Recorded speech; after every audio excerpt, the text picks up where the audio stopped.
जय गुरुदेव। हेलो दोस्तों, आप सबों को नया साल की बहुत बहुत शुभकामनाएं। आपका जो भी तमन्ना, ख्वाहिश, मनोकामना एवं जो भी दिल से हार्दिक इच्छा हो इस साल भली भांति पूर्ण हो इस पूर्ण हो और आपका दिन शुभ हो, मंगलमय हो। आप अपने ख्वाहिश और मंजिल को इतनी ऊंची रखें कि गिरते गिरते तक किसी न किसी मंजिल पर जरूर अटक जाए। इसके साथ अपनी गुरु, माता पिता, ईश्वर और जन समुदाय के प्रति हार्दिक अभिनंदन और हार्दिक दिल से सामाजिक सेवा कार्यक्रम में तत्पर रहे, क्योंकि समाज ही सर्वोच्च वो धन है जिसे कभी नहीं किसी से लिया जा सकता और नहीं दिया जा सकता। समाज के प्रति अपने कर्तव्य और निष्ठा के से अपने जीवन के जो भी कुछ समय निकाल कर अपने सामाजिक कार्यक्रमों एवं सामाजिक विकास जैसे कि शिक्षा, स्वास्थ्य, रोटी एवं अन्य भिन्न भिन्न प्रकार के जो भी कठिनाई, परेशानी एवं तर्क संगीत, लौकिक एवं कथा समाहित समस्या को आप तो पूरा नहीं कर पाएंगे, क्योंकि यह मनुष्य स्वयं ही उत्पन्न करता है और स्वयं ही अपना निर्माण एवं संग्रह करता है।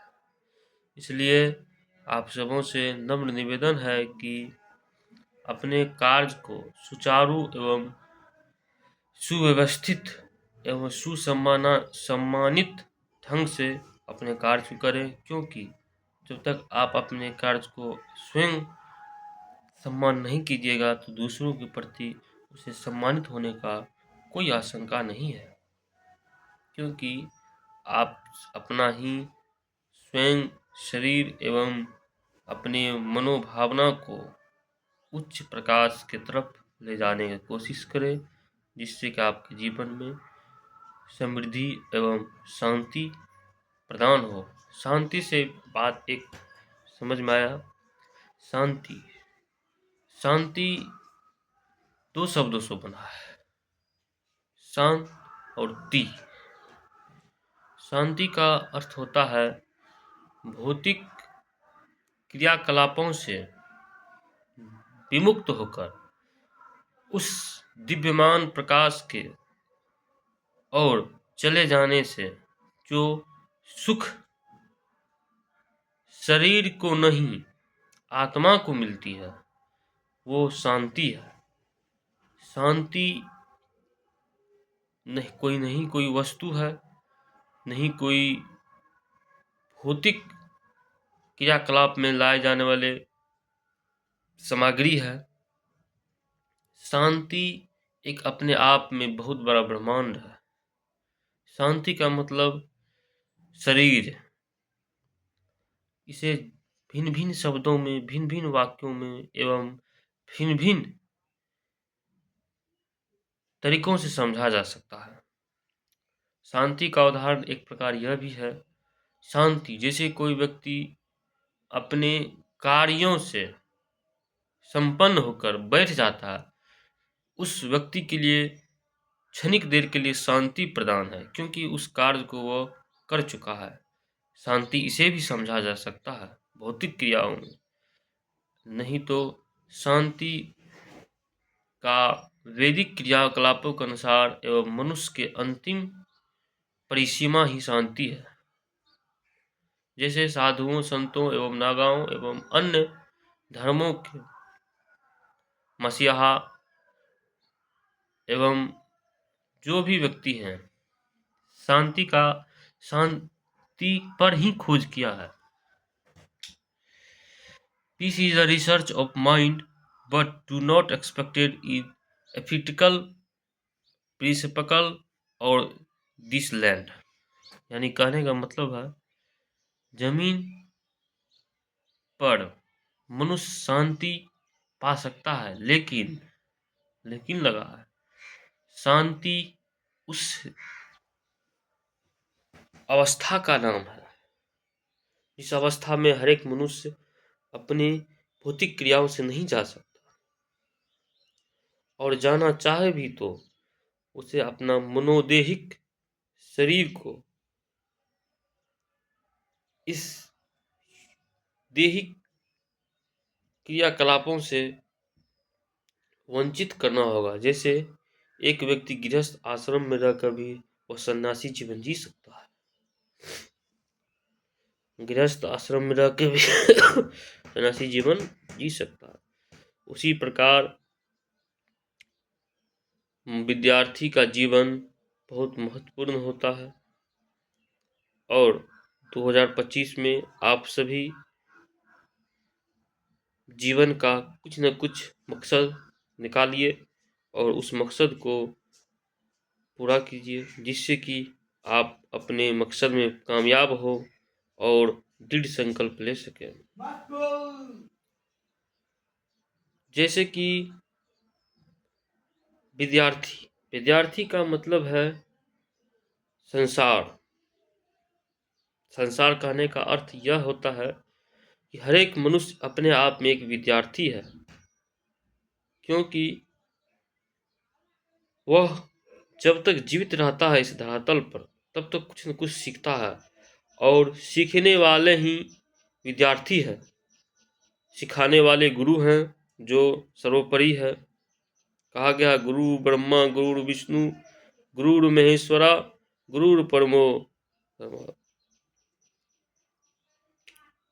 गुरु परम ब्रह्म। तो गुरु का ख्याति और विश्लेषण नहीं हो सकता।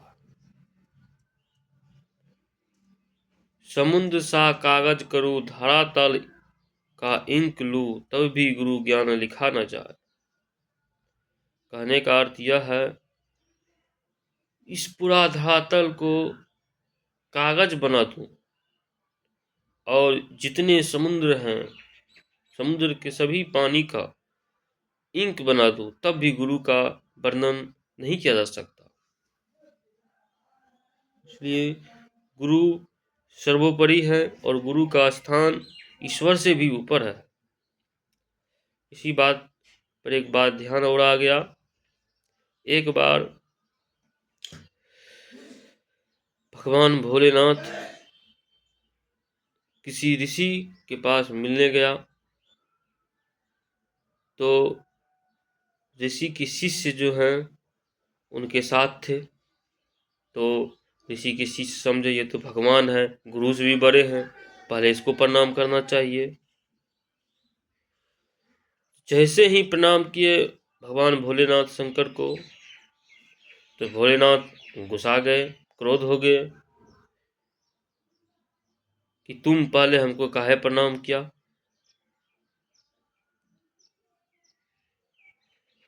और उसे श्राप दे दिया कि जाओ तुम सर्प हो जाओ, तुमने अपने गुरु का अपमान किया है। तो इसलिए गुरु का महत्व देखिए कितना बड़ा है। यहाँ पे ईश्वर भी कह रहे हैं भले गुरु प्रणाम करो, गुरु ना होते तो दुनिया नहीं तुम जानता। तो गुरु सर्वप्रथम है, गुरु पूजनीय है। तब आगे बात मैं यही कहूँगा कि प्रथम मातु पिता गुरु, आपके जीवन के प्रथम गुरु अपने माता पिता है, उसका सम्मान करना चाहिए। और आपको जो स्नेह मिला है उनसे, वह स्नेह आप भी उनको दें, क्योंकि यह जीवन का सत्य बात है। आप जिस उम्र में अभी बच्चे हैं, कल उस उम्र में आपके गार्जियन बच्चे होंगे। कहने का यह अर्थ है कि समय के साथ आपका आधारशिला भी बदलेगा और मनोकार्य भी बदलेगा। So I request you all person and all socialism,